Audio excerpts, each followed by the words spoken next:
Lots of other countries do have ID cards, but in most cases they were forced onto the people by authoritarian dictators like Napoleon.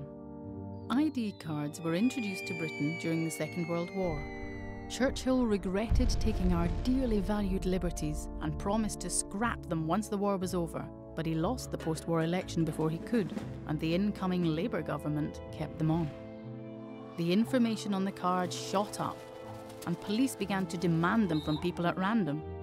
In 1950, Harry Wilcock, an ordinary man from Leeds, took a stand. The police ordered him to show his ID card, but he refused and said, "I am a Liberal and I'm against this sort of thing."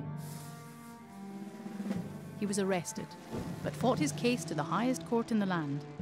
And as the cards were so hated, he became a national hero. The judge ruled that to demand an ID card from all and sundry has turned law-abiding citizens into law breakers. The government abolished the cards and gave the nation back its privacy.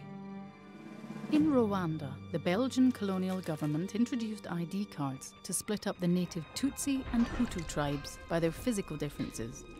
In 1994, the country devoured itself as the Hutus mercilessly attacked the Tutsis.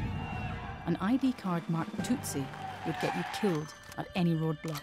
As everyone had an ID card, it made the genocide incredibly efficient, and nearly 1 million lives were taken in only 100 days.